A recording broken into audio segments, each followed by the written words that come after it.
নমস্কার বন্ধুরা, নীলসুতোর রান্নাঘরে আপনাদের সবাইকে আরও একবার স্বাগত। আজকে আমি ইলিশ মাছের ডিম দিয়ে একটা সুন্দর রেসিপি করে দেখাবো।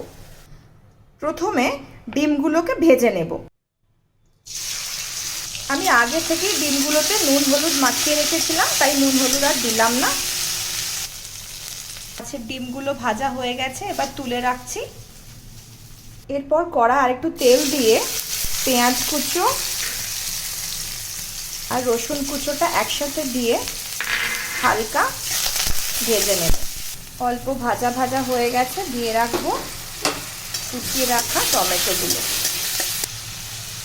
দিয়ে দেবো অল্প জিরে গুঁড়ো, হলুদ গুঁড়ো আর কাশ্মীরি লাল লঙ্কার গুঁড়ো দিয়ে ভালো করে কষিয়ে নেব। অল্প পরিমাণ গরম জল দিয়ে দেবো যাতে মশলাটা ভালোভাবে কষানো যায়। দেবো অল্প নুন। এরপরে সাদা সর্ষে বাটা 1 চামচের মতো দিয়ে দেবো। ভালো করে মিশিয়ে নেব। দিয়ে দেবো খুব অল্প পরিমাণে জল। হালকা জলটা ফুটতে শুরু করলে দিয়ে দেবো মাছের ডিমটা, যেটা আগে থেকে ভেজে রেখেছি। কয়েকটা কাঁচা লঙ্কা দিয়ে দেবো। এরপর 5 মিনিটের মতো ঢাকা দিয়ে সেদ্ধ করতে দেবো। হয়ে গেছে ইলিশ ডিম সেদ্ধ। দিয়ে দেব অল্প সর্ষের তেল।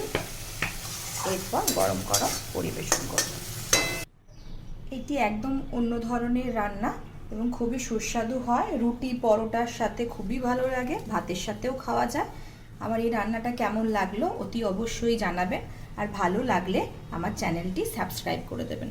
ধন্যবাদ বন্ধুরা।